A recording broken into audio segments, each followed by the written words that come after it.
Saddle up your horses.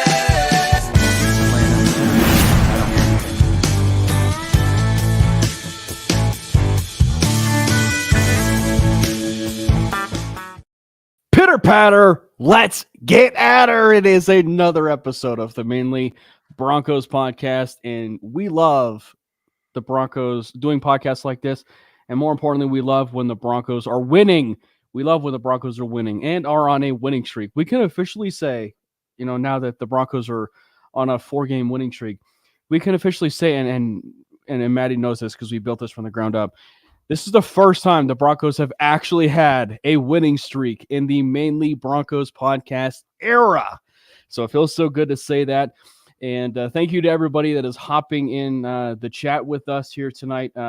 We want to remind you guys that if you guys are commenting or trying to comment through Twitter, again, you guys sadly cannot. But one thing we always love to promote is subscribing to the MHRT network over on YouTube. So go over and search MHRT network on YouTube. Click that subscribe button, and feel free to jump in the comments. It's an exciting time to be a Denver Broncos fan, and we are happy to have you alongside with us. So we have a great show, of course, lined up for you tonight. It is the night before Thanksgiving, so we are going to have some Thanksgiving-themed topic to talk about, which we teased over on social media. And it's probably fitting, guys, that we talk about probably the main topic of, like getting it all started, which is Kareem Jackson. But first, before we dive into any of that, how are you guys doing? Yo, Broncos country, let's fucking go again, man. I don't ever want to have another podcast episode after we lose in my lifetime. I'm over him. Only wins from here on out. Come on. I can drink to that, a little Sazerac action, a little absinthe rinse with the rye and the cognac, because we getting fancy up in here. 4-game win streak, back to 500. It feels so good, so good to be back at square one, to be back at 0. It's like the Commanders game, the Raiders game, like those didn't even matter. They do, but they don't. Not right now. That's 500. If I had told you that, like, the Broncos would be 500 and they beat the Commanders and they beat the Raiders, but they lost both games to the Chiefs and one to the Bills, you'd be like, I could kind of see that maybe. Yeah. This team is way different than they were after their 5th game. Yeah. The hype that is around this team right now, I have not seen since the year after we won the Super Bowl and we thought Trevor Siemian was going to be that dude to lead us back to prominence. So, hey man. No Trevor Siemian slander. Okay? It's no slander. That was the vibes. And you know what? That's the last time we had a winning. That's the last time we had a winning season. Hey, he was okay. He should be the Jets starter. So there was a time, Matty. There I remember that vividly because there was a time where it was after the Dallas game. I remember it vividly. There was after the Dallas game. There were actual conversations being had, probably by myself and others. I know I heard one, I believe it was by Mark Schlereth on The Fan, but like they were pounding the drum. Let's re-sign Trevor Siemian. Let's sign him to that contract extension. And we all know how the history played itself out on the on that particular part of it. Anyway, the point is, though, it's an exciting time. We are happy that the Broncos are in that winning streak mode. I mean, this is 4 in a row. They now have the opportunity to tie the Minnesota Vikings for 5 in a row, right? But we all know that right now, the Denver Broncos have the longest. Did you just say tie the Minnesota Vikings for 5 in a row? Well, we just beat them. They ain't got shit in a row. Well, no, but the Vikings had 5 in a row. So if the Broncos get to 5 in a row, they will have tied the Vikings for the longest winning streak in the season. Oh, just in general in the season? I was gonna say they ain't on that winning streak anymore. No, the Broncos have the longest winning streak right now. Oh, I know, but the way you made it, the way you said it, I wanted to just clarify. No. Anyway, we'll talk about. We're tied with the Eagles now because the Eagles won. We'll talk about the Vikings game here in just a little bit, but it's important that we talk about something that is probably going to rile us all up and maybe force us to give a little Kareem Jackson hit maybe to the rest of the NFL, and that would be the news of Kareem Jackson being suspended one more time again, the second time in season to where he was suspended for 4 games. And this was a case where you could say his popularity, his game recognition was certainly part of this, but to explain it, he was not penalized. He was not penalized for the hit on Joshua Dobbs, where I believe Hawkinson actually gave him the ball, forcing Josh Dobbs to be a runner. And Kareem Jackson laid a hit on him, and it was not called. Again, it was not called. But afterwards, the committee, the NFL committee, felt it necessary to not fine him, but suspend him 4 games, which we all know was the original laid out suspension back when it was after the Packers game when they suspended him 4 games and it got reduced to 2 games. So initially, what is your guys' thoughts? And people that are chiming into the chat, Stu, Ray, Josh, any others that are chiming in the chat, let us know what you guys feel. But Matty, let's just start with you. What did you feel initially on the? Firstly, Kevin O'Connell needs to get suspended for 4 games for calling a pitch sweep to his quarterback on 3rd and short.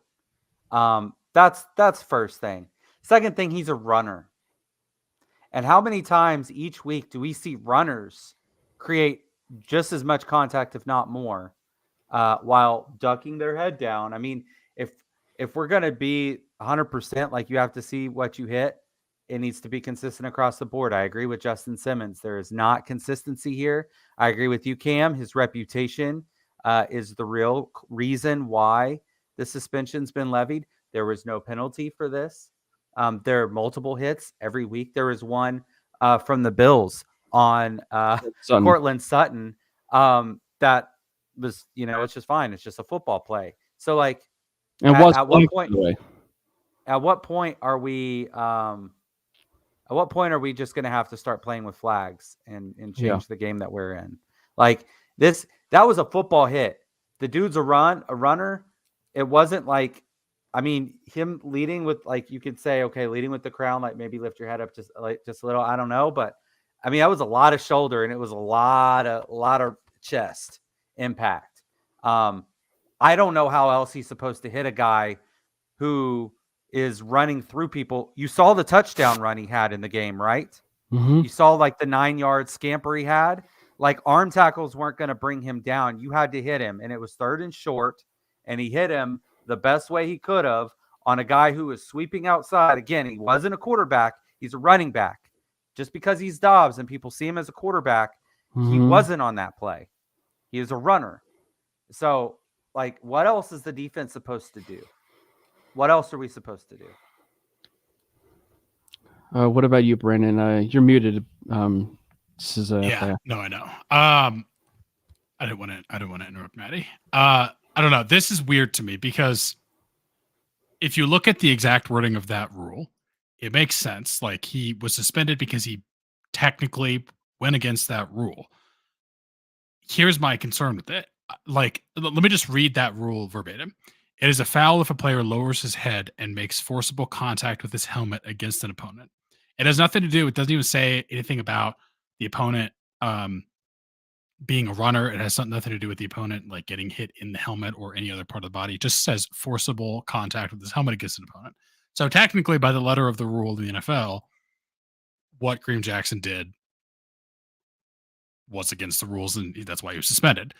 My problem with this is, like, it looks like, I know people will, like, play this all the time, and honestly, I think it's part of the reason that this was so. I'm not saying the reason he was suspended, but people were clamoring for this because they were saying, like, oh, well, he's targeting them. Like, he's never learned his lesson. He was suspended before. He's targeting them, and I mean, that's just not true. Like, and that is a dirty Kareem Jackson isn't a dirty player, but people want to make him out to be because they see these big hits that play out in slow motion. You watch anything in slow motion, you can find something wrong with it. He's making this decision in a half a second, right? Here's the thing. I don't know what else he's supposed to do, because if you try to hit someone with your shoulder or you try to just hug them, you literally have to lower your helmet because like to get this like your shoulder into a position to hit them. Like I'm not saying you like can't attempt and make an attempt to not hit them with your helmet, but tell me what else are you supposed to do? Are you supposed to like fall into them completely sideways so only your shoulder hits them and not your helmet? Because if you're trying to like run and launch yourself at someone to take them out because they are a 200-pound human being that's running at full speed towards you, you have to be able to like move in a way where you have a shot at actually like hitting them and taking them out, even if you're aiming to hit them with your shoulder. The problem is your helmet is going to go over your shoulder. Like the way that the uniform and the helmet is like designed is you're going to hit your helmet before they even hit your shoulder. I don't know what else you're supposed to do.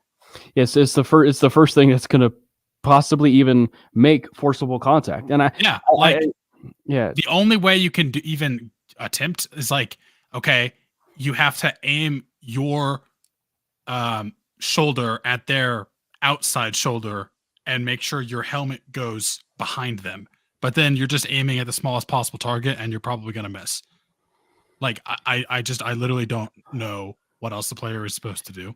And you've seen videos like, I'm not saying targeting isn't a concern and it's a safety issue. I'm not saying that. I think the wording and like the way that they go about this rule is just a bit flawed. And I understand why they have it.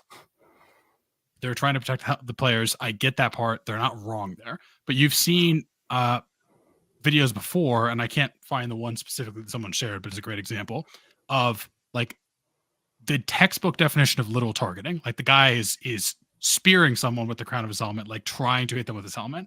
You can tell the difference. I don't care if Kareem hit them with his helmet. You can tell the difference between what he's trying to do. And you go watch that other video. The guy who's like literally attempting to headbutt the guy with his forehead with his helmet. Like you can tell the difference. Like for instance, use the comparison. And Matty, you were in our chat the other day when Shelby brought it up, and she made a really good point.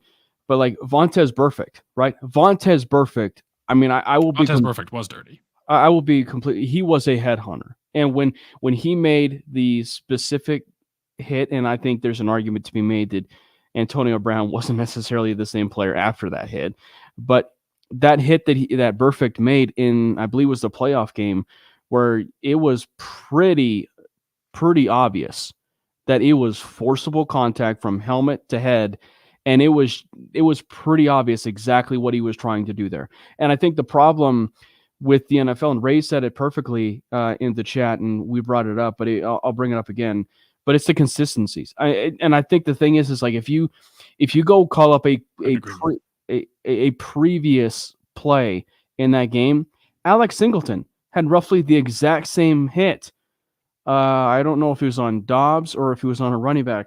Might have been Dobbs, but it was nearly the exact same hit where the helmet from Singleton is hitting the shoulder of a Vikings player, and there was not even a single call, that was even called. And frankly, if we're using this description of the helmet as a weapon, why aren't we seeing those types of calls against running backs?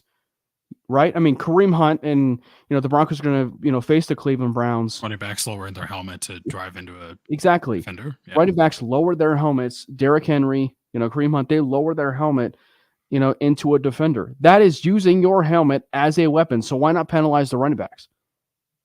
Like, it's just... Well, there's a video. I can't tell exactly. I don't remember who made the hit on Courtland Sutton, but it was the Bills game where, again, you look at the guy, and it doesn't look like he's trying to spear him or hit him with his helmet, but it looks like he's trying to hit him with his shoulder. But again, the helmet makes contact first because the helmet is in front of the shoulder, and it has to. And I think there might have been a flag. I don't remember exactly. There was a flag, yeah.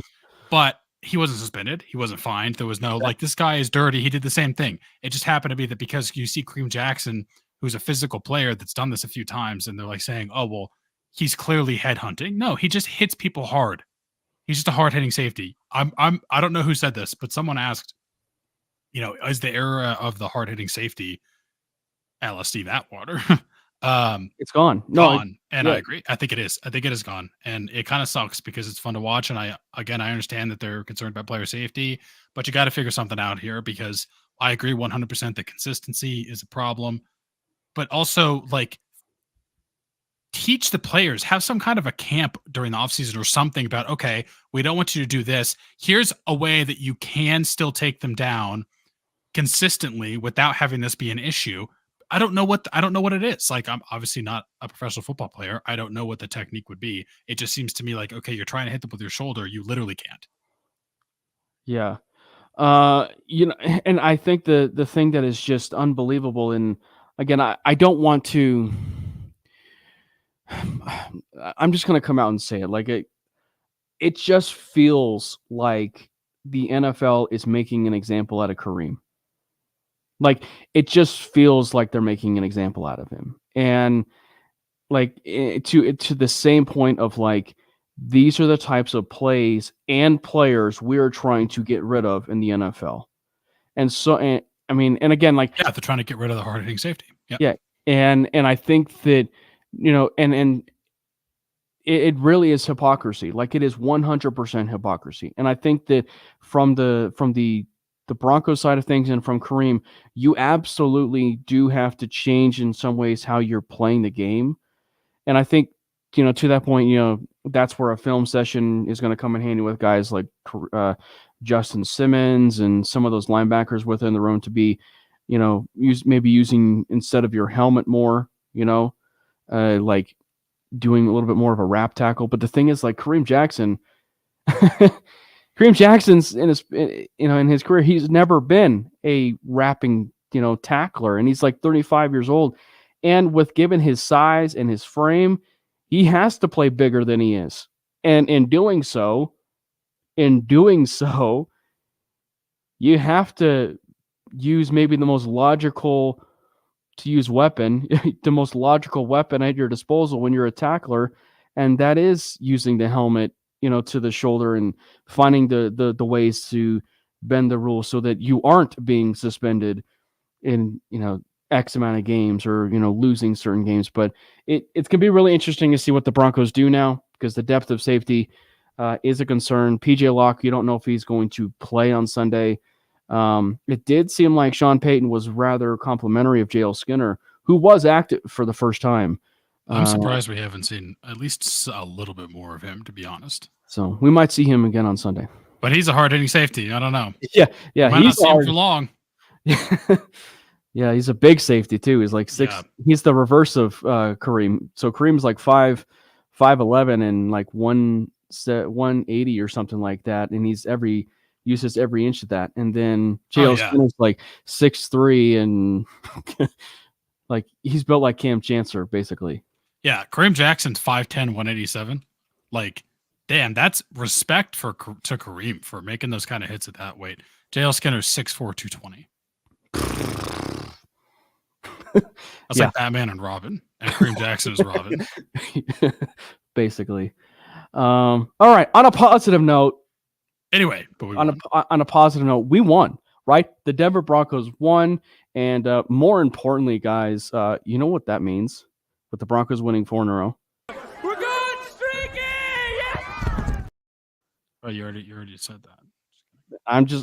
I will play that clip until we lose, and I will have Matty, just background until we lose. I will have Matty rub his belly until we lose. Oh yeah, Matty, you gotta do that this episode. By the way, it's in your contract now. You gotta mention a certain someone, and then I will. Yeah, but anyway, guys, it was fun. The Broncos got their victory over the Minnesota Vikings. I think to lead it all off, I think it is so incredible to see the run the Broncos are on right now, and I think the best way to possibly explain this, aside from mentioning the elephant in the room, which is Sean Payton, because the Broncos don't win 4 in a row, without Sean Payton. But I think that the point that needs to be driven home here is all 4 games of these winning streaks, or frankly, all 3 games of this winning streak, are so different, and for a team that is trying to build a culture of winning, Winning different this early will help you in the long run, like immensely. Like the Packers game, it was a bit of a gritty one. It was I should say that one was probably the one that was most similar to the Vikings game. But then you had the Chiefs game, of all things, where the Broncos led the entire way. The Broncos led the entire way, right? And they won 24-9 with tremendous defense, and they were actually successful in the red zone, right? And then the Bills game, it was a bit, ebbs and flows and really kind of just sketchy down the stretch. But then when it mattered, in all four of these games, when it mattered, it was Russell Wilson who rose to the occasion. The 2-minute warning, Samaje Perine rose to the occasion. Cortland Sutton, like always, rises to the occasion. Jerry Jeudy at times rises to the occasion. And this team just has found ways to win. And you can never really say that for any of these teams in the last 8 years. They find ways to win. And we found ways to lose before. Yeah, and the Minnesota Vikings game was a prime example of another way to win. This game, watching this game, I have to say this, and I don't know why I didn't notice this earlier, because it's kind of just like been staring at me in the face. This is going to sound weird. Russell Wilson reminds me of Tom Brady, but actually can move. Let me explain what I mean. It's not really like that much of a direct comparison. I guess I'd almost more say that like Sean Payton's offense and the way he uses Russell Wilson reminds me of the way that they use Tom Brady in New England a little bit there. The reason I say this, do you guys remember James White? Mm-hmm. Patriots running back for the guy who should have won Super Bowl MVP, that James White? Yeah. The reason I say this, James White is kind of like he's the Samaje He was kind of like the Alvin Kamara of what Sean Payton did in the Saints, but with the Patriots, where he doesn't really he's a running back, but he doesn't really get much on the ground. Like most of his stuff is pass catching. His career, let me just tell you these numbers. It's kind of insane. His career carries is 319 carries for 1,278 yards. His career catches 381 carries for 3,278 yards. Like he's a running back, but he's not really running. Like he's just a pass catcher. And the reason they used him like that is that was their running game. The Patriots didn't really run the ball well, but all they did instead was they would have James White leak out. They'd throw in the ball 4 times a game, 5 times a game, 6 times a game. And he would just go, that was their running game. It wasn't really passing. It looked like it was part of the passing offense, but really it was the running offense because they couldn't actually get the ball to move well on the ground. And that's what we're doing. Because the running game, the running backs in this game on the ground kind of did almost nothing. Like Javonte Williams, 11 for 37. He was kind of, he didn't look great. I'm just going to be honest. He didn't look great. Samaje Perine had 1 carry. We could not really get it going on the ground. And Russell Wilson really didn't run much at all either, which was interesting. But we kind of supplemented that with the short passes to the running back and run after the catch was the running game. Samaje Perine, 7 catches for 60 yards. Samaje Perine is the low-key unsung MVP of this offense right now. Yeah. He's just so good at pass protection, and we just talked about it. He's just kind of that trustworthy guy that you could pass the ball to him and he can get something out of it, and that's your running game. It's just really interesting to me that I'd never noticed this before, but he's James White. They're doing the Patriots offense where you can't run the ball, so you make a running game through the air. So the Patriots always had a guy like that, right? James White, Deion Lewis, Rex Burkhead. It goes on and on and on. Sexy Rexy. It just fit their system. When we went out early, mind you, in free agency and got Samaje Perine, I thought, okay, because this is because we're gonna be physical and we're trying to run through somebody's that's what face. I was thinking. And he's gonna be our short yardage guy. He's our third down back, and he's exceptional at it. Whether he's staying in the block or he's leaking out, he's sure-handed. I'm knocking on all the wood because I don't want him to Travis Kelce a pass. I will find you this week, and I will kill you. If you do 4 catches for 40 yards on that last drive alone. Yeah. Right? It was in the clutch.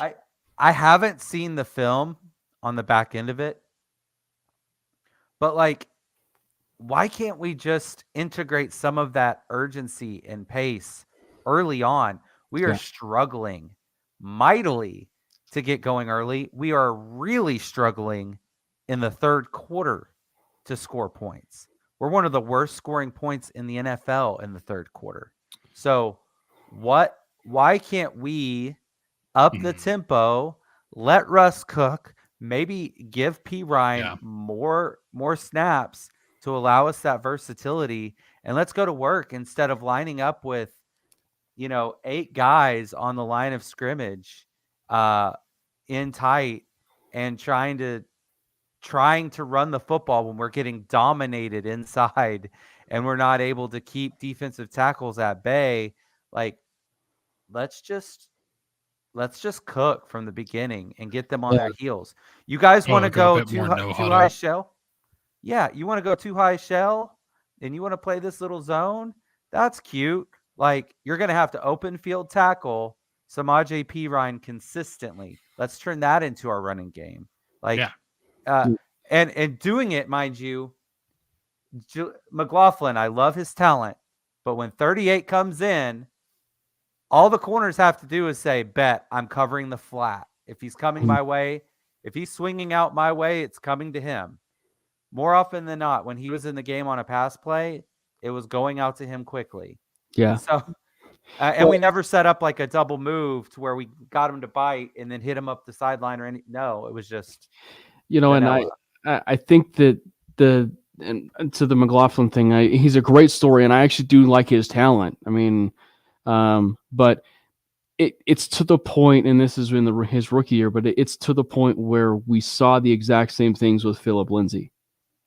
When Phillip Lindsay was in the game, you knew exactly what was happening when he was in the game, and I do think that from the Broncos side of things, they have to be a little bit more creative, obviously within their passing game.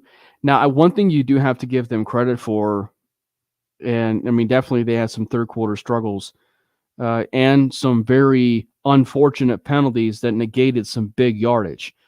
And in doing so, like, this was the first time you saw the Denver Broncos utilize the screen game.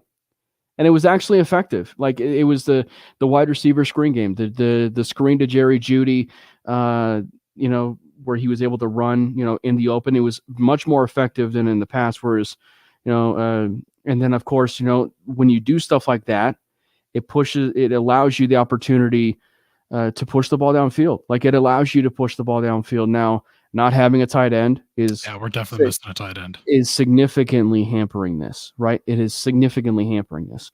So I think what's a tight end? Yeah, right. What is a tight end? But I think that so you do need Greg Dulcich back in that regard, or if you can find some creative ways to use Kroll, like Lucas Kroll, possibly Bowers, man, or Brock Bowers, possibly. I mean, that's next year. But I think what we are seeing is definitely a carbon copy, if you will, to a certain extent, to what you brought up in terms of James White and the running backs that you've been seeing in New England.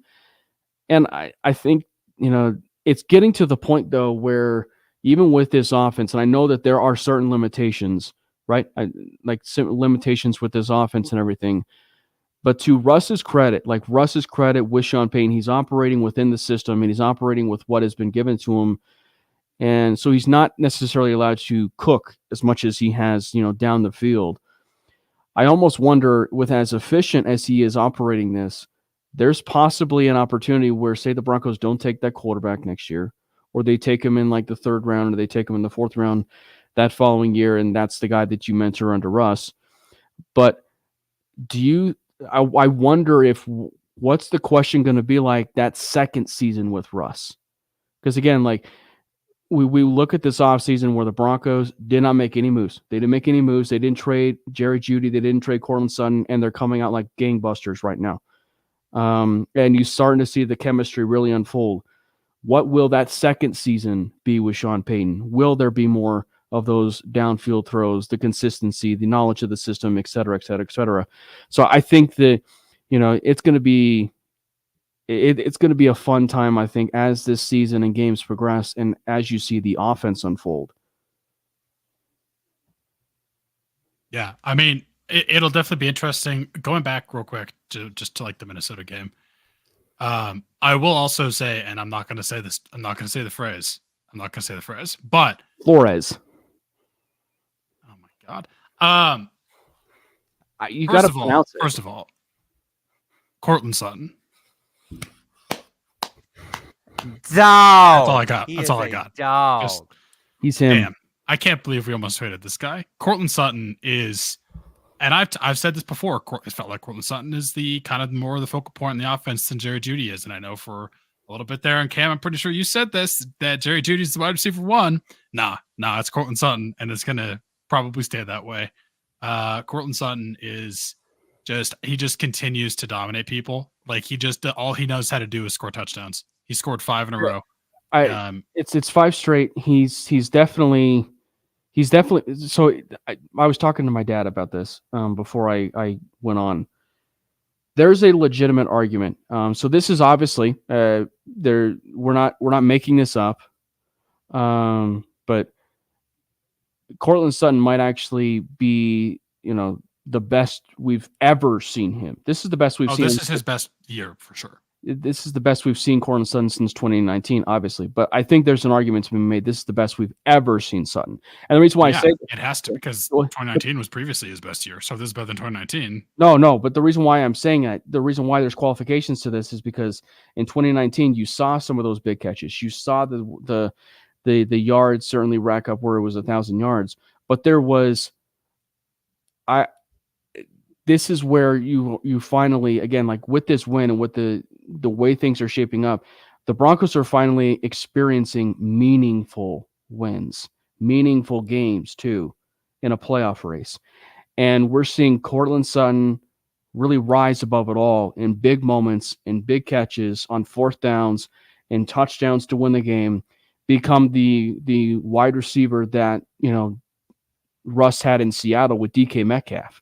Like he's becoming the wide receiver that you absolutely love to see in your offense. And so I think having that kind of consistency, and frankly, I truly think that with Jerry Jeudy, though, in getting him involved more, that will also help take the top off of it more. Oh, I definitely think we need to utilize Jerry Jeudy more. But Sutton 100% though is. Can you let me speak? Damn it! No, absolutely not. You're stealing my thunder, bitch. I started it. I started this. Okay, Courtland Sutton is my guy. Shut the hell up. You said it was Jerry Jeudy. I'm kidding, but I definitely still think we need to use Jerry Jeudy more. And Marvin Mims, please, for the love of God, Marvin Mims, use him. But Courtland Sutton is a staple point of this offense and probably should continue to be for as long as we can keep him. And I know, like, he had that good year 2019. He had some injuries, but I think he's kind of always been this good.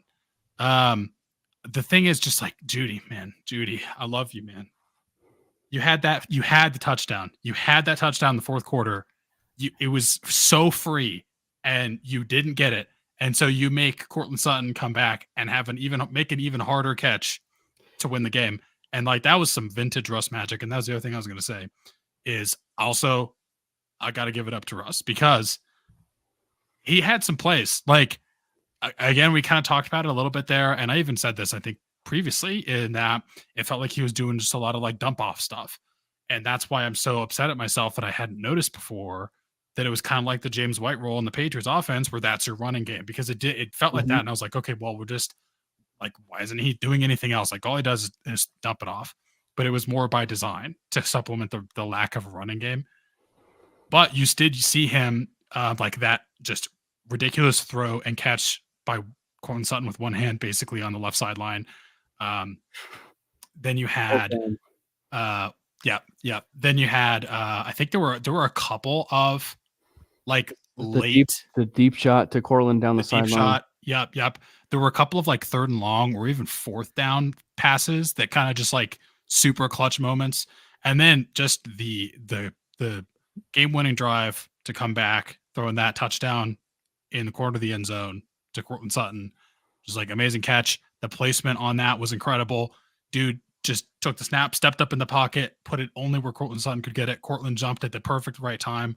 That was like the most vintage Russ play I've ever seen. Like, ever seen? Can I Like finish that. my sentence? I'm just putting words in your mouth. You said ever seen. That okay. Well, that and then last week's game winning to Cortland Sutton, same thing. Those two are the most vintage Russ plays I've seen since he's been in Denver. Okay. Tell me I'm wrong. And And they both went to Cortland Sutton. So all I'm saying is I can't wait to see the vintage Russ highlight to Cortland Sutton against the Browns. All right, Matty, go for it. So under Hackett, we had significant red zone issues. We're not perfect in that regard now. So many field goals, all the field goals, not taking advantage when you could. Like our defense is played out of its mind in getting turnovers. But we all year last year wanted somebody to step up, somebody to be a weapon in the red zone. And all of a sudden, we found our guy. 8 touchdowns in the red zone for Cortland this year. Incredible. And they know that number 14 is going to get looked at. When we're down there, he's getting a look. And when the game's on the line, Russ is like, frick it, 14 down there somewhere. And he's going to give him a chance. But he's giving him a chance. He's putting the ball in a position for Cortland to make a play on it. How many times do we see a quarterback throw the ball in the area, but it's not really in the area? Like there's nothing the receiver can legitimately do. Mm-hmm. He trusts Cortland to go up and make the catch, to make the play. I will say, though, while Jerry Jeudy did drop a touchdown, he also became a cornerback on a play and hit the ball out of someone's hand and prevented a turnover, which I think, didn't we end up with 3 points on that drive? So, like, it matters. Like, that was great. So, thanks, Jody. Totally intentional. All the dad jokes. That's what I'm here for. But there are two main concerns, and this isn't all roses, right? While talking about florists, this isn't all roses. Okay. Our running game sucked. We could not establish a run. If teams are going to play us to Smash AP run, if they're going to play us too high, they're going to run that zone. They're going to bring pressure in certain spots, and they're going to keep everything in front of them. We're going to have to run them out of it or hit zones so fast that they have to bring that safety up so that we are singled up on the outside and can take advantage of number 19 or number 10 down the field. Did you say 19? We're not doing that. You mean number 14? No. You saying number 9? Oh, you're talking about Marvin. Oh, okay. Yeah. You're talking about the deep shot? Yes, sir. Yeah. People are talking about why aren't we getting Marvin Mims, the most explosive player on our I'm with you. Well, because there's two safeties back there, and there's nowhere for him to run. Never mind. I thought you were going down a different path. I gotcha. So if we can't establish the run, those two guys in our offense are going to be neutralized. Yeah. We have to be able to put them in positions to succeed. Get the safety up, then the play action actually works. Yeah. Then the safety who's high, make him be wrong, right? Like we're not dictating what the defense is doing. We're being dictated to. That's problem number 1. Problem number 2, at some point, and I think the answer is, or I think it's coming this week, there's going to be a team that says, F it, I'm running the ball 35 times because we're going to be able to get an average of 5 to 7 yards per carry, right? Like the Vikings ran the ball 36 times. 8 of them were with the quarterback, right? One of those quarterback runs was a sweep being pitched to from the tight end. Like they definitely were the definition of got too cute. The Browns aren't getting too cute. They're going to run the football down our throats. How Yeah, are we we going gotta to figure stop? that Are we out. going to be physical enough to stop it? And if a team has to throw, I have confidence that the pass rush is going to get there. 31's going to come across the middle of the field and snipe one because it feels like he's in position to do that every single week. Eventually, we're going to see a PS2 pick 6. It's going to happen. I feel it deep in my body. My body is ready for it, and it's going to happen. Oh yeah. But Hell yeah, we brother. don't. Just like we neutralize some of the strength of our offense if we can't establish the run. Yeah. We neutralize the strength of our defense if we can't stop the run and force teams to pass and be vulnerable by opening themselves up to our pass rush and our opportunistic defensive backs. So we have a lot to clean up. We won 4 games in a row, and we could feel great about that. And I do. Winning feels a lot better than losing, right? I will go Frank the Tank, and I will go streaking like with the best of them. Like, let's do that. But like, I don't want this gravy train to stop, and I want us to figure our deficiencies out. We have to run the ball effectively. We have to stop the run effectively. And we're not doing either of those things. You're not built to compete with the best teams in the NFL if you can't do those two things. Well, The thing that I don't understand here, and real quick, I'll let you go to Cam, is, well, first of all, so when you're talking about Courtland Sutton, I was thinking you were trying to figure out more ways to get him more one-on-one looks, but you were talking about more advanced deep shots, so I totally get that. But I do think that you got to feed Courtland a little bit more, honestly, even than we were. Like, I love Jerry Jeudy, but until he shows that he can make those catches, like, I'm sorry. I know he doesn't have the drops problem that he had like when he was a rookie. I'm not saying that. But you got to go to who you trust. Anyway, I digress. The thing that I don't understand is this offensive line, the strength of it, at least on paper going into the season, you thought was the running game, right? You got Ben Powers, good run blocker. Lloyd Cushenberry, who has turned into a fantastic center, by the way. So props to Lloyd Cushenberry, but a good run blocker. Mike McGlinchey, that was his kind of like one downside was, or not one downside, but like his downside, he was a bad pass protector. His upside, he was a really good run blocker. So I don't know where the issue is that we can't run the ball. One of the things I was going to say, and I'm not enough of a blocking expert to tell you what the problem is, but I will say I wouldn't hate us drafting a running back this year. I also wouldn't hate us drafting more on the offensive line this year. But I think like maybe getting another running back in there wouldn't be a bad idea. And I still love everyone we have, but I just think that we need kind of we need something else there. And it just is weird to me that we haven't been able to run the ball that well. Given that seemed to be the strength of the offensive line. That's all I was going to say. And then the one other thing I did want to mention as well that I was thinking you were going to be bringing up, and you kind of did a little bit, Matty, was the biggest thing to me that it just felt like we left so much meat on the bone these past 2 weeks is the lack of points that we score off of those turnovers that we get.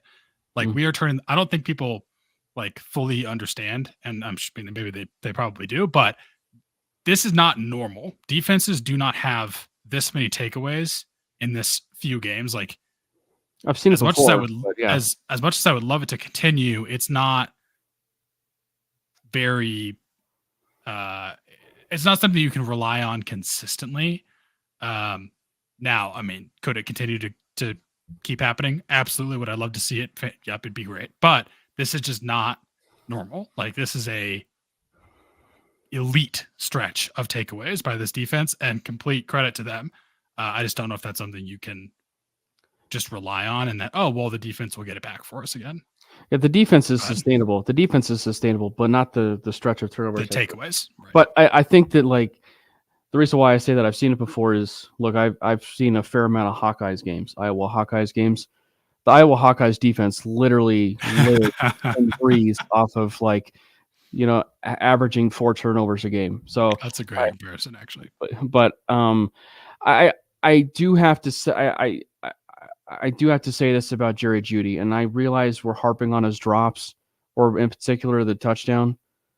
He was held on the play. Okay, I mean, like let's be at least objective in looking at it. Like, he definitely should have caught the ball, but there's also a reason why he didn't, and it was a holding penalty in the end zone in terms of why he didn't catch that pass.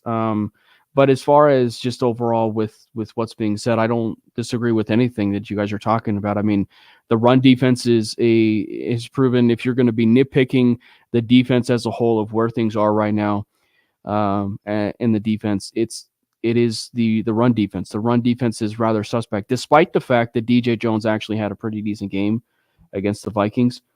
Like, it was a rather, it was a rather, I think, ideal situation, for DJ to, get in the backfield, but you got to make the tackle. Like, you got to make the tackle once you're in the backfield, and he didn't. I just think that from the Broncos side of things, they have to be able to, find ways to continue to win. I think that what you talked about, Matty, is I think to tie it all in, that's, I think, what makes this a bit scary. If you are maybe not a Broncos fan, or I should say maybe an NFL fan, and you're watching the Broncos, is that this is a 4-game winning streak, and they haven't hit their stride. They haven't hit their stride yet. Typically, when you see teams have a 4-game winning streak, or a winning streak in general, it's because they're playing their best ball of the season. And that is not the case with the Denver Broncos. The running game has been, sketchy at best. And frankly, that was like the one time where the running game was ineffective, if you will, all stretch, right? Because the running game had been rather effective with Javonte, before then. He was effective in Green Bay. He was effective with the Chiefs game. He was effective with the Bills game. The Bills and Chiefs game, he had over 20 plus carries. Like, he had 20 plus carries. And they didn't necessarily, operate in the same vein. And maybe it wasn't that they were actually committing to running between the tackles, but it was more so that, to what you talked about earlier, Brandon, that they were just committing to this idea of an extension of the running game is through those plays to Javonte Williams, to Samaje Perine. I think what's crazy is that you need to see more of that, though. Like, we need to see more of those Samaje Perine plays. You need to see more of those plays to Javonte, not just in the 2-minute drill. Like, you need to see more of those types of plays and get more creative with those wide receivers in space. So, like, build an extension off of that play for, like, a play for Cortland Sutton or to Jerry Jeudy or even to a tight end, right? And so I think that if they can build a little bit more extensions off of that, you can be a little bit more creative. And then at that point, you can start pushing that ball a little bit more down the field while not using your running back. Because I think of some of those creative plays that you see sometimes, like where they run a wide receiver screen, but you see the wide receiver streak, and like down the sideline or something, and instead of actually hitting the quarterback or the wide receiver screen, he pump fakes the wide receiver screen and hits the guy down the field. I think Manning did that a couple times when he was with the Broncos. So getting a little bit more creative, I think, in what they can do. But also, I think one of the areas that I think in terms of using better protection is one of the keys, I think, that I've seen too with this offense, and that is you are starting to see them use Michael Burton more as a max protection, back, if you will. I will say you didn't see that much in the Vikings game, if at all.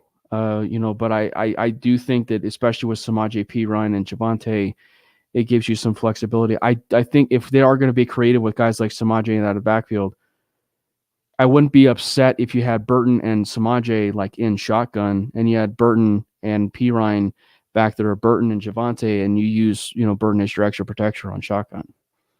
I'd say if we can use Garrett Bowles at tight end, we could certainly use our fullback more. Right. And so, I mean, in closing, defensively, they definitely haven't even hit their stride, I don't think. I mean, as we said, the run defenses got a little bit of some work to do. And, I mean, it's just a crazy clip. I mean, if you were to tell me that Jaquan McMillan was hurting himself into, a Cooper DeJean or a Riley Moss in Iowa, I mean, like, it would be pretty crazy to think that, this is a guy that, stepped into the lineup, and he has been a turnover magnet. Like, he's been a turnover magnet. So, Or young Strap Harris. or a young Strap Harris. All right. So moving on to our next segment. This is a fun conversation. Got to look at extended Jaquan, man. That's all I'm going to say. Yeah, Jaquan McMillions, right? Yeah. Yeah. Right now he's only making 750,000. You got to bump those numbers up. You're right. So it actually should be Jaquan McBillions. There we go. No, he's not. But he's not even at McMillions. He's at Jaquan Hundreds Thousands. Yeah. All right. So with it being Thanksgiving tomorrow, we are going to do something really special, here tonight. And with it being around the thankful type of season, we are going to have a conversation of what are you thankful for, but not necessarily like, I'm thankful for this glass of Fanta or orange soda that I have next to me. No, it's gonna be Broncos related. What Broncos player are you thankful for, both in the past and the present? It could be something in terms of like, what are you thankful for, and is that player responsible for your fandom? Like, what is that player responsible for your fandom? Or here's a twist on it: what are you most thankful for? And that could be a particular play that jump started your fandom. So what are you guys, certainly to kick things all off, what are you guys most thankful for when it comes to the Denver Broncos, aside from the fact that, of course, the Broncos winning 4 straight? Matty can take this one first. John Mobley for knocking the ball away in Super Bowl 32, which cemented us our first world championship. Everybody's going to say the helicopter play. Got it. It's the most iconic play in Broncos history. But the play that really sealed it was Mobley hitting it away from the tight end that Favre was trying to hit on that play. And that was all she wrote. That was curtains. And Mobley was a stud for us. People don't give him his credit. I'll say, I won't say the other word. Enough. Like, people talk about, great iconic Broncos linebackers, kind of quasi in that era. They talk about, like the Bill Romanowskis of the world. Later on, DJ Williams, Al Wilson, all those kind of guys. But like, Mobley was really one of the first linebackers that I really just I fell in love with. And he was a stud for us. And I'm actually really sad because I had a Mobley jersey and it got lost in one of my thousands of moves that I've been in. So, I thought I would give somebody a little credit who, you probably, there's one person on here who does a ton of reviews over Broncos pods. Guarantee you didn't hear John Mobley's name this week. So there we go. I'll try to give you something different. There you go. Hell yeah. That's awesome. Hell yeah. Before we get to Brandon, this is a huge shocker, but God, if you steal mine. But the Croatian sensation has chimed in, and Big Mike says Greg Dulcich. As he should.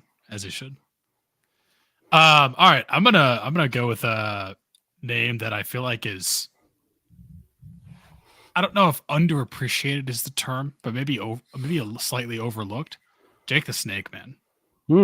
Jake Plummer. Jake Plummer. I was like 8 when I was kind of watching him, and I didn't really I wasn't a massive football fan at the time. I'll get into that story at some other juncture, but I remember kind of watching him, and I was just learning, people were kind of explaining to me what I was watching and what football was. Jake Plummer was kind of low key the OG not the OG in this, because obviously John Elway existed with his just ridiculous run around and then launch a nuke because he has a howitzer. Jake Plummer was kind of that guy. As much as people say that John Elway was Mahomes before Mahomes existed, which I agree with, Jake Plummer was Mahomes light before Mahomes existed. Jake Plummer was kind of that guy. He would do the run around off platform, crazy across the body throws. It wasn't his whole game, but he could do them, and he did them well. he was a good quarterback for us. He was fun to watch, and I enjoyed pretty much every time I watched him play. He was, yeah, he was great. I think that there's so many to choose from, and I think it's easy, certainly, when you say what are you thankful for from the past, and of course the present. And Ray obviously brings in a good one. He said, Pat Bowlen for establishing a good culture for the Broncos. I mean, that's an elite answer. That is the elite answer. And I think that the thing is, like, there's no wrong answer, right? There's like no wrong answer in terms of like what you're thankful for, unless you don't bring like the Chiefs into this, or you bring like the Chargers into this, or a rival football team. So there's really no wrong answer. He had swag too. He did. He had swag. That was at a time when we really needed it. I speaking of owners, I will go with one, and we'll continue going around the table a little bit more on them. But, and speaking of owners, I will say the Walton Penner Group. I will say I'm thankful for the Walton and Penner Group right now. I mean, you think of what they've been able to establish, the money that's been rolling in with this football team. They're building a culture of their own, or I should say, culture of their own, and continuing what is being built by Pat Bowlen. And I know that some people were joking about maybe possibly that this is aesthetics as far as like what they're pouring into with the field, and possibly building a new extension of the what is it, the training camp facility. But like it's still about the players. Who's saying that's aesthetics? Who said that? There was a reply that I had on social media. You don't know ball. You don't know ball. Yeah. But overall, like it's just about building a really good product, a really good product for your football team. And right now, the Walton Penner Group, they're doing it. Like, they are absolutely putting in the resources, to make this happen. And so I'm going to go with the ownership. But let's continue going around the table. And I wonder where the mouth was. I just want to echo that real quick. I couldn't agree more. Thank God we don't have to deal with whatever the hell hot garbage that whole trust thing was. That was just a waste of years. Yeah. Anyway, good one. So let's go back to you. We'll go the other way. So Brandon, now you kick this off and say another one that maybe you're thankful for. All right, and I went with the more low-key overlooked option. Now I'm gonna go with the obvious one, man. Von Miller, I love you. I miss you. You are still a Bronco in our hearts, and you know what? Honestly, it sounds like you wish you were still a Bronco, because that's all you talk about. Just thank you for carrying us to Super Bowl 50, deservedly winning the Super Bowl MVP. Honestly, probably should have been NFL MVP that year, but no one can give that. They can't give that to an edge player, right?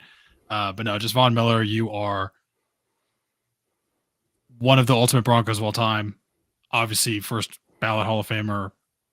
I don't even know what the waiting period is to put you in the Ring of Fame, but like, we should break it now while you're playing. Now, like, seriously, I'm not even kidding. Do it. What about you, Matty? How many more of these are we gonna get? I don't. We'll do a few more. Okay. I'm gonna have a dual one here, because it's my pod too, and I make some of the rules too. This is a joint one. I am thankful for Brock Osweiler and Bubby Brister for the same reason. Oh, okay. They came in and took a team that was a championship caliber team when the starting quarterback went out, and all they did was get dubs. They won games and kept us in a position to go for a run in the playoffs and win a title. So John Elway went out as we were defending. Is that Case Keesum, Big Mike? Case Keesum. So John Elway went out while we're trying to defend our Super Bowl championship from 33 or 32, excuse me, and we were pursuing 33. Bubby Brister came in and crushed it. He had a long touchdown run. I want to say it was against like Kansas City on Monday Night Football. He was he was running like straight up and like it's just incredible. The clip there and how he just good old boy from I think Louisiana and just got the job done. And then Brock Osweiler. People like to throw shade about the 5 for 72 or whatever his contract was with the Texans that ended up going poorly and all that, and his return here, yada yada. Listen, the Broncos, like it was a team effort in 2015.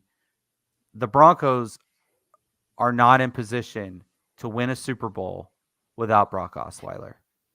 They just aren't.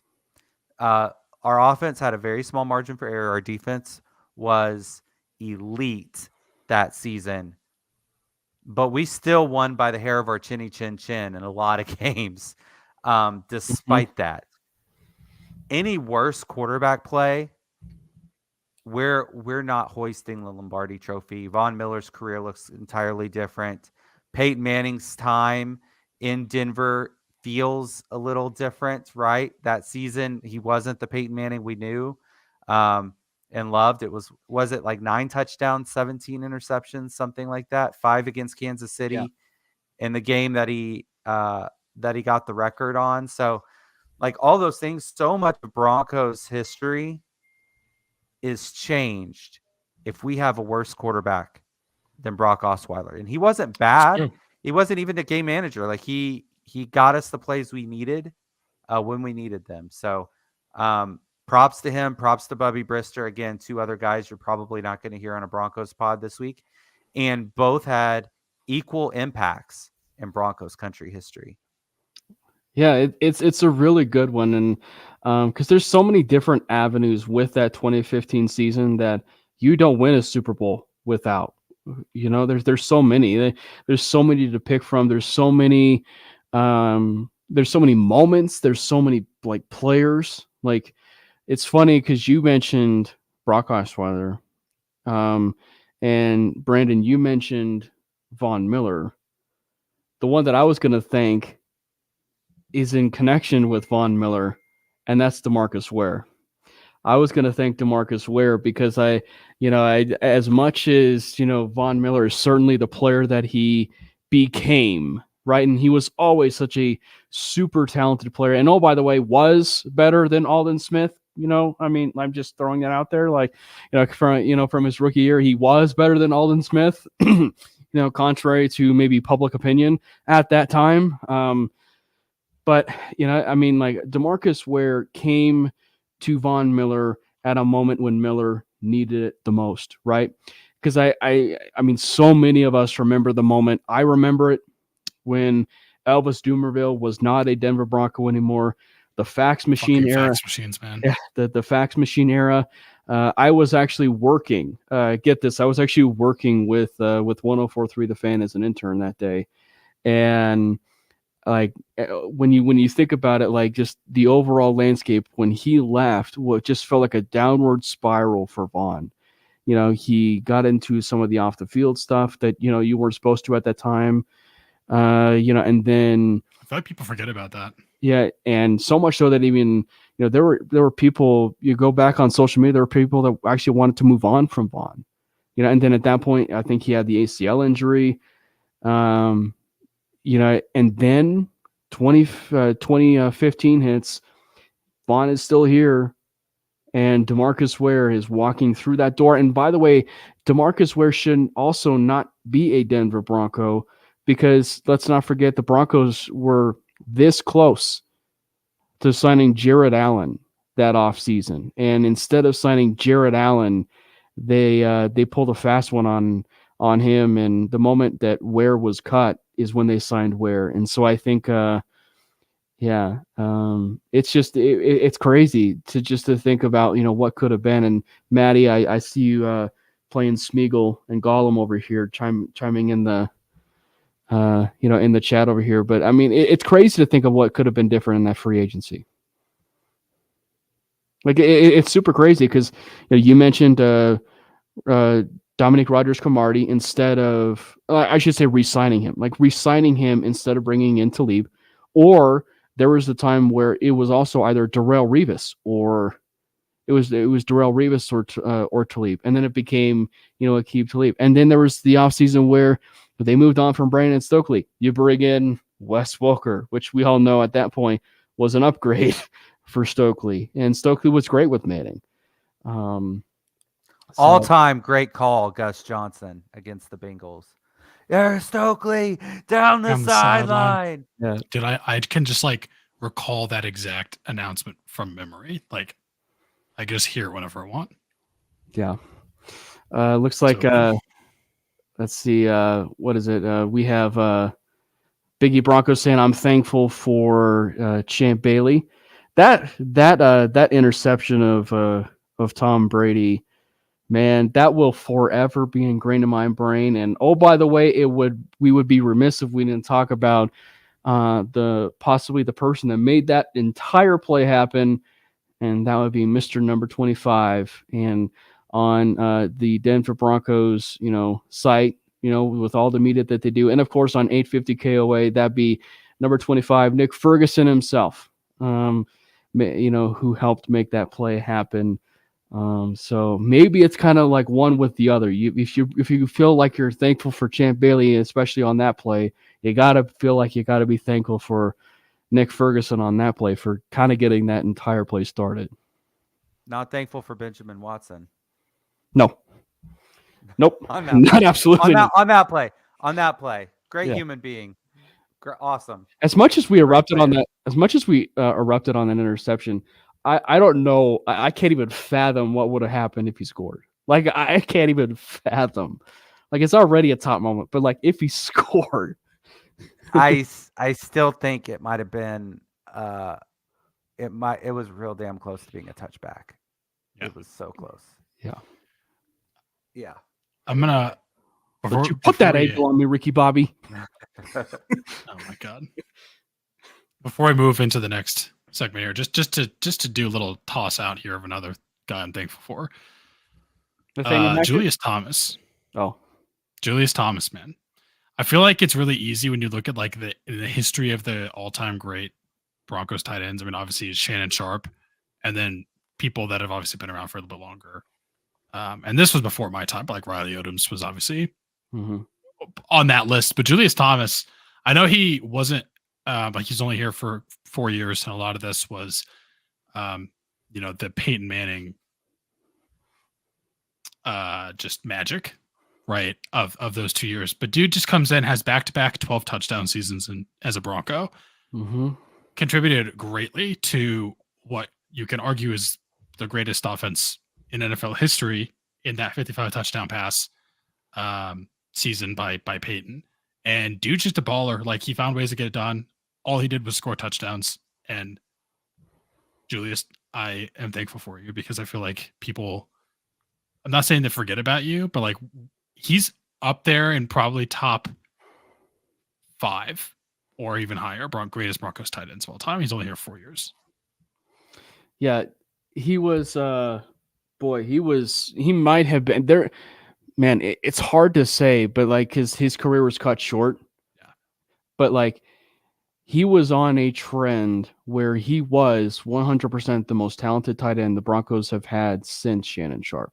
Yeah. Like, so I mean, yeah, it was pretty crazy. And it was the 1 year. Well, I shouldn't say the 1 year, but it was the 1 year where if you were a Broncos fan, it's okay to stash your entire fantasy football team with 4 players on one team. Like, that must have been legendary. Well, because I mean, like, especially when you're hearing the tea leaves about how good Julius Thomas could have been, that year, and you randomly just like pick him up, or you randomly draft him in like a late round or something, and people are looking at you funny and giving you a weird eye, and all of a sudden it's like, who is this guy? And then all of a sudden, yeah. And the built-in Orange Julius team name, like, that's worth it just for that. That's perfect. So great. Yeah. Last ones, and we'll roll into pick them. That was my last one. You could take it. Fine. Jeez. Matty, what's your last one? I mean, I'm gonna be that guy. I'll take low-hanging fruit. Terrell Davis, very thankful for him. Technically I was alive for John Elway's 1987 league MVP, but I was still boo-booing myself a little bit because I was born in 85. So yeah, I don't remember that at all. I do remember struggling in the early 90s and John Elway not being able to get off the schneid. And then in comes this kid who rocks somebody on special teams and ends up finding their way onto the team and then becomes a 1,200-yard back, a 1,500-yard back, 1,700-yard, and then a 2,000-yard back. And the 17 and 2,000-yard back seasons were the seasons that got John Elway his 2 championships and really allowed Broncos country to taste real success, because all the success they had in the 80s left a bitter aftertaste because they got housed in the Super Bowl 3 times. And Terrell Davis was the best player on the field. And the best player in the game. In 32, when Brett Favre, league MVP, and John Elway were both playing, and other numerous Hall of Famers, it was Terrell Davis. It was this young kid who was in his 3rd season, and he led us to victory. Incredible story for him. Dude fought migraine headaches and still came in and took it. Like, yep. I think, like I mentioned that. Oh, real quick. Like I mentioned that those other 2 guys before, Broncos country looks different.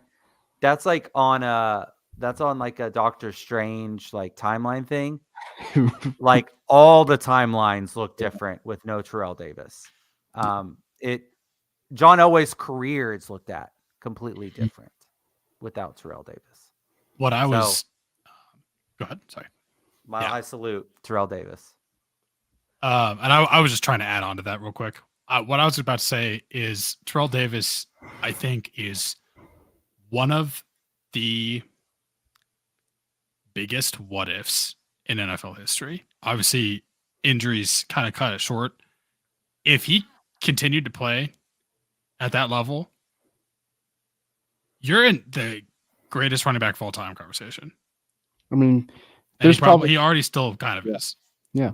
Interception. Barry Sanders exists, but the reason why the reason why he's considered one of the best playoff running backs of all time. You go look at his, as he should be. Yeah, you go look at his statistics. Like, he was productive as can be, in the playoffs when it mattered most. Happy Thanksgiving to you, man. I hope you enjoy the holiday. Of course, we're doing a stream just the night before. We're not eating anything before we put our Thanksgiving pants on. So these are my Thanksgiving pants. That's right. I might already have mine on. But that's not true. I literally just had nuggies with assorted sauces right before this. Yeah, but what kind of nuggies? Like Wendy's nuggies, Chick-fil-A? They're actually Kirkland brand chicken chunk breaded little nuggies. They're like a play off of like Chick-fil-A nuggies, except like a fraction of the price. Okay. And you can have it even on a Sunday. Pretty good. I'll go back to it. The best thing I did was rub it in a little Italian dressing and then sprinkled it with a little truffle Parmesan dust. It was chef's kiss. So good. Hy-Vee for the win. That was Kirkland. That's Costco. Dang it! I tried. Obviously I knew where Matty is, so hence why I said Hy-Vee. But to end it for me, it is kind of multi-layered, if you will, because it's going to sound like I'm thankful for multiple players, and I am. Okay, I'm just full disclosure, I am. But I'm thankful for Tim Tebow. Because Tim Tebow gave us maybe the most exciting season we have ever seen as a Broncos fan. And he also gave us the introduction to possibly the best wide receiver in Denver Broncos history in the moment with the Pittsburgh Steelers and the overtime play.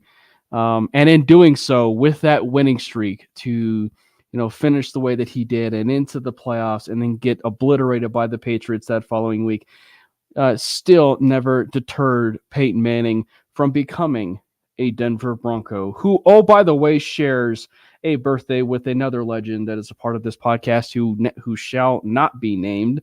But so Peyton Manning is one of those other, people that I'm thankful for, because in doing so, he gave us the best. He gave us the best, should I say, not mediocrity that we have been encountering the last 8 years. He gave us, the consistency. He gave us the structure. He gave us the foundation of everything that it was, and what it was, I should say, with John Elway. The most prolific offense in NFL history. And and with the Peyton Manning stuff became obviously the dreadful situation that happened in 2016. And that is Paxton Lynch, being drafted. But why am I thankful for Paxton Lynch? Why am I thankful for Paxton Lynch? You know why? Because 2016 was the first year I started doing Broncos content, and I attended training camp every single year in 2016. So I mercifully attended every single training camp that year, watched Paxton Lynch, Mark Sanchez, and Trevor Siemian duke it out every single day in practice. But I was also thankful because, you know why? In that same draft was also John Elway's second best draft pick of all time. And that was the safety we currently have now, Justin Simmons. Justin Simmons, he leads the entire interceptions since then with 30. He is the greatest safety in the NFL today, the best safety in the NFL today. So, like I said, it's multi-layered, but it all adds up to where it is today. So I'm thankful for it all. I had Justin Simmons written down, but I knew you were going to say it, so I wanted to let you have it. I can't ever say I'm thankful for us drafting Paxton Lynch, because Paxton Lynch kept us from being in the cards for Patrick Mahomes. No, I agree, but I'm just saying there's a layer to why I am personally thankful. Paxton Lynch might go down as the player I'm least thankful for. Oh yeah. Paxton Lynch is in, he's a friend of the pod, if you will, but Ryan Leaf, he's in the Ryan Leaf territory. He's in the Jamarcus Russell territory. Again, to clarify, I am thankful only for Paxton Lynch because that's the year that I started the whole Broncos content. At least he's tall. And at least he's tall. At least he's tall. But he wasn't having the time of his life. And you know who is having the time moving on. Is Vance Joseph. Yeah. Again. All right, cool. All right, pick 'em. Let's go to some pick 'em, shall we? No, I can't talk about Paxton Lynch anymore, man. Oh, that's right. We have a Friday game this week. We have a Black Friday game. And it's actually I was going to say a decent game, but it's the... is it though? Yeah, it's the Dolphins and... Is it? It's the, Tim Boyle, man. Okay. Do we want to end with the Broncos game or start with the Broncos game? Let's just start with the Broncos game since we didn't get a chance to... Oh, boy, this is going to be a test. This defense by Cliff from Cleveland is horrifying. What do you guys think? Did you guys see the efficiency statistic for the Cleveland? Oh my god, it's disgusting. It's literally, if you were to call up a Jokic efficiency. I was literally about to say the same thing. It looks exactly the same. Yeah, like you have Jokic all the way in the top, right corner of the efficiency statistic. And the reason why the Broncos are in the bottom corner, by the way, is just because of the Miami is because of the Miami game and how much that's weighing it down. But like, it just goes to show you like how really good that Cleveland defense is, and they have a lot of players on that defense. Like, they have a player that I wanted to draft in Jeremiah Owusu-Koramoah. He's finally healthy. You have Zadarius Smith. You have Myles Garrett, who might be one of the freakiest dudes on the planet.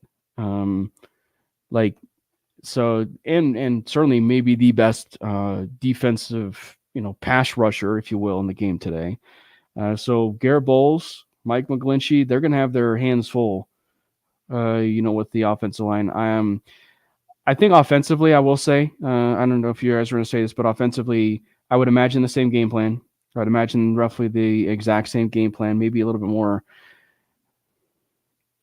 stuff integrated more in terms of, more passing game, maybe, if you will, with the running game or whatever. But it's gonna be a gritty game. I think the Broncos win though, so I will say the Broncos win. But it's gonna be gritty. Yeah. This is gonna be one of those just grind it out in the mud, in the trenches, slow defensive game. Like, that's just what it's going to be. I do think we also win because at the end of the day, their quarterback's still DTR and he hasn't faced this defense yet. Like, their defense is very good. This could be another one of those multiple takeaway performances by the defense. Like, I would be surprised if he throws 2 picks and someone fumbles. Which, by the way, not to sound like I'm a fool, but just so the people are aware, 2 interceptions or 2 turnovers still qualifies as multi. Like, that is just how absurd the run for the Broncos defense is on. So it still qualifies as a multi-turnover game. Oh yeah. I do think we win. I think this is going to be one of those like ugly games. Just ugly, low scoring, 16-13 kind of games. And the good news is, right, Matty? Denzel Ward is out there, which means that Courtland Sutton has the chance to father Denzel Ward one more time again. Oh, isn't he injured? Yeah, he's probably out. Denzel Ward's probably out. And isn't Newsome also hurt? So, like, their secondary's in trouble. Okoronkwo's hurt too. Like, their defense isn't healthy. Ours, we got a key player suspended, but Broncos win this one 20-13. So the over under is at 36. Bet the under, but the Broncos are going to win. They're going to win by a touchdown in this one. By a Courtland Sutton masterpiece touchdown. Actually, by a Jerry Jeudy breakaway, like a 40-yarder is going to be the play of the game for us. Okay. And friend of the show, Jordan Lopez, is going to lose his mind if that is the case. All right. But first, we got to get Matty to do the thing, Matty. Oh, yeah. We got to make sure. Miners. All right. Now we win. That's right. See, that's it. Now that's all we needed. That is all we need. The lucky belly rub from Matty. Broncos win. Oh my God, I love it. All right. I hope I have to do this every week between now and February. Well, dude, I don't care if whatever you have to do, whatever you've done for these past 4 weeks, you just keep doing it. Yeah, like sleep 3 hours a night. All right, I'm screwed. Don't change your underwear. Don't pull a Patrick Mahomes. Yeah. Can I at least turn it inside out? Well, I mean, I'll allow it. Yeah. So this is a tangent, but I on a Facebook memory that I had, like, I took a picture a while ago, and it was like 18 countries, one set of underwear. Like, it scarred me for life. What? Like, don't explain. I don't want to know. Don't say it. It's exactly okay. Green Bay or Detroit? Yeah. Green Detroit. Bay. Yeah, Detroit. Oh man, Detroit is 8-2. By the way, Detroit is 8-2, for the first time since 1962. Wow. Yeah, it's Detroit. Washington, Dallas It's Dallas. Dallas. Unless anyone else has things to say No. about that. Although, I mean, you got to give props where props is, and that's Sam Howell is at least. Sam Howell's slinging it, man. Yeah. Sam Howell, I mean, he's probably going to throw 3 touchdowns, 2 picks, and Dallas still going to win. But he's pretty good. Now, are we going to get a familiar quarterback that's going to play in this game against the San Francisco 49ers, or is Geno Smith going to Geno Smith from 2022, or is Geno Smith going to Geno Smith from his time with the Jets and 2022 with the Seattle Seahawks and be pretty bad that he gets pulled and they put Drew Lock in? Like, are we going to see a familiar face here? I don't know. I mean, isn't he kind of injured too? I think he has some kind of undisclosed injury. Yeah. Could happen, especially if that happens. I'm taking San Francisco. I'm taking them anyway. He got hurt. I'm taking them anyway, yeah. He got hurt last week. I think he came hurt. back in at the end, but it didn't matter. I think he's going to try to go, and then if he's ineffective, they pull him and blame it on the health thing and whatever. And Kenneth Walker's injured too. Yeah, I'm taking San Francisco. Yeah, although Charbonnet is explosive too. So, yeah, but San Francisco. Yep. And obviously Dolphins. Miami, New York, just Dolphins plays into my AFC East winners prediction. Wow. Call me crazy though. What is that line at? Was that 14? 9.5. 9.5. You know what? I think I take the Jets side of that. Call me crazy, but I take the Jets side of that. They cover. But they lose. Tim Boyle? Boyle rules. All right. So Boyle rules. All right. So the Pittsburgh Steelers and the Joe Burrow-less for the rest of the season Cincinnati Bengals. I have to take Pittsburgh. They're just too weird. Well, and they fired Matt Canada. Watch your burners. They did. Oh, so that's an automatic. That's an automatic upgrade. You want to hear something insane? They have been outgained on offense in every single game this year, and they've still won. They have never outgained their opponent. Anyway, Pittsburgh. Jalen Warren train has officially left the station. Hey man, I still have been one fantasy league. So it's his backfield now. Now this game is of intrigue to the Broncos, and I'll say this why. The Jaguars and the Texans. It's a divisional game. And the reason why I say that is because why do I say it's of interest? Well, sure, they play them next week on the road, but what I'm saying is if you lose to the Texans, it may not be a total loss if you lose to the Texans, because this game right here could decide the division. So, who wins between the Jaguars and the Texans? CJ Stroud and Tank Dell are unstoppable. And it's in Houston. I actually take Jacksonville in a game that's going to cover more than 60 points are going to be scored in this game. So take the over, and I like Jacksonville. To be fair, I called Trevor Lawrence correctly last week. I didn't think it'd be 2 rushing touchdowns, but I did say he would erupt, and he was quarterback number 1 on the week. So I do see a fairly easy window here where Jacksonville does win. Like, this is a hard one. I'm still going to take Houston, but I do think Jacksonville could 100% win this. Very hard, very tough game of the week. Very good game of the week. Buccaneers and Colts. Guys, I'm kidding. FYI to the chat, I'm kidding. This is. I don't know. Baker Mayfield versus Gardner Minshew. Who had that on their bingo card? A Baker versus a Gardner.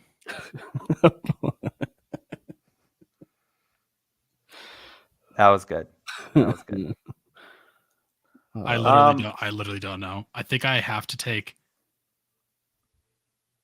I might go Tampa. I don't know. Tampa 20-17. Yeah, I think Mike Evans is too good. I think I have to take Tampa. But Jonathan Taylor's back, so it could easily be the Colts. So is that little Trey Palmer kid, number 10, for Tampa. He might bust a long one this week. He feels like he's on his way. Yeah, Brandon. Did I make one up? I think it's the Baker. A Baker versus the Gardner. Yeah. Yeah, he has a tendency to make things up all the time. Hey, not like Carissa Thompson though. He doesn't make things up like Carissa Thompson. That's true. So that is absolutely true. Oh my God. Saints and Falcons. Is I need an answer. Taylor Heineke still? Minus it's -1. It's back to Ritter. But Mitter? who's quarterbacking the Saints? Carr's out, isn't he? Carr's gonna go. Carr's gonna play? Why he was a full participant. Send in the car. Actually, I like Carr versus Desmond Mitter. Oh God. If it was who's at home? Atlanta. It would be Atlanta. Then I have Atlanta. That's the difference. It's Atlanta. Yeah. I'll go Atlanta. I think I'll take Atlanta. Panthers at Titans. Oh, great. Another mid-off. Bryce Young versus I'd feel bad for Bryce Young, though. Bryce Young versus Will Levis. I don't know. These are so weirdly hard. This is the last nuke week of the season. Carolina's defense is low-key good. Low-key good. I wonder why. Yeah. I think I'm going to take Carolina. I take Tennessee. I might regret that pick. Yeah. I take Tennessee. If Tennessee wins, Matty has to drink coffee with mayonnaise in it. Yes. If Tennessee wins, I pick Tennessee to win. That's what I'm saying. Why are you punishing me for being correct? No, I don't consent. You do not have my consent. How about eat a banana whole? Only if I can maintain eye contact with you the whole time. Why did I bring it up? I walked right into it.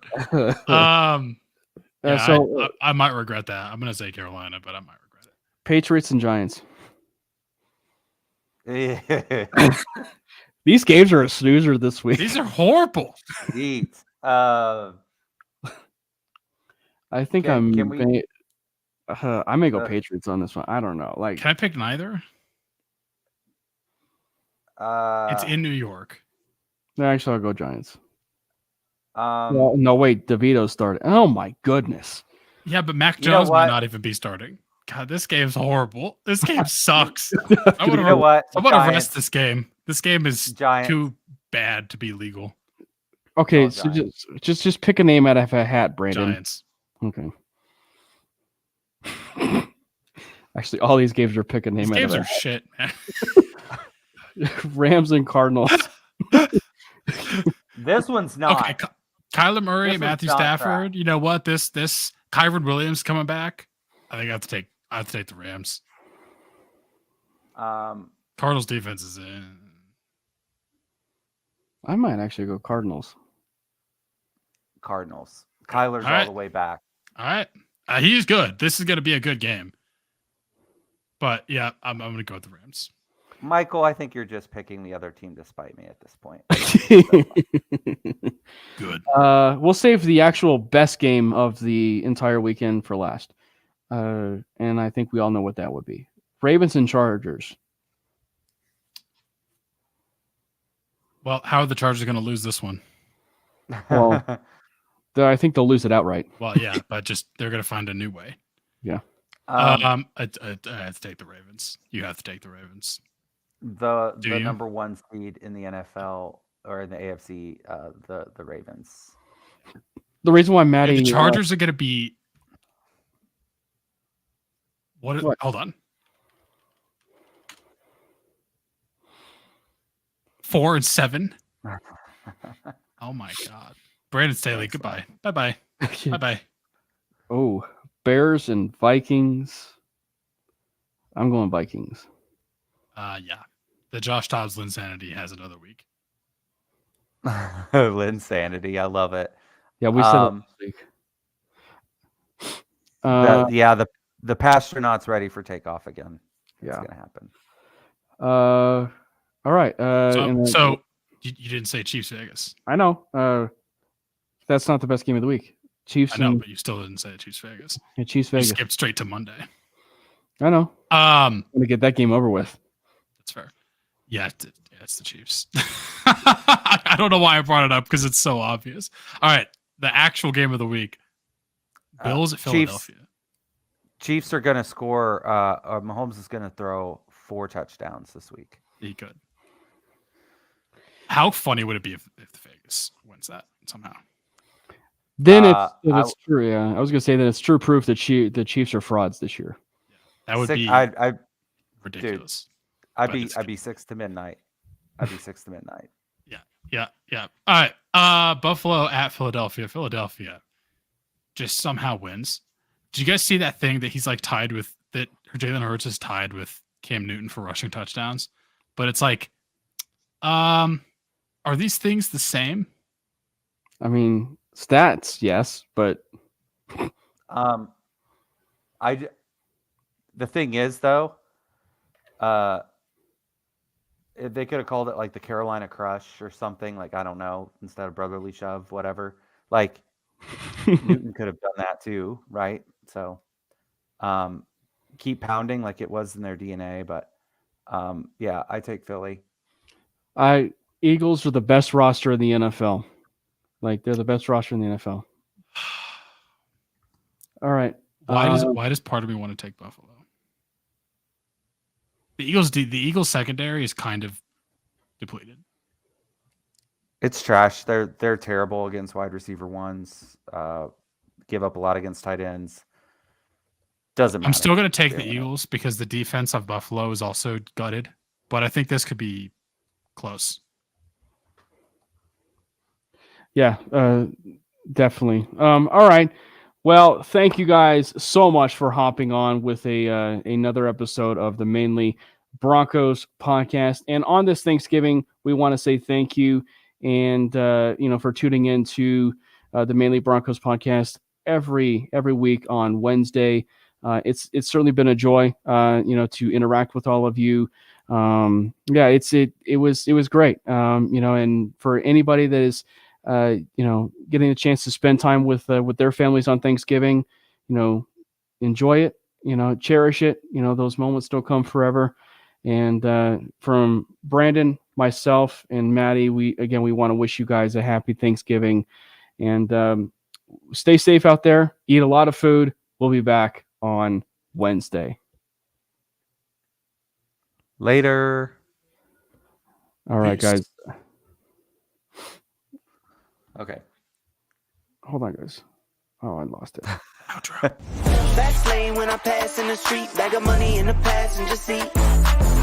Simcoe's been asking for me on the road from the west to the east. Way up, I might never come down, cause the coast racking up the flight miles.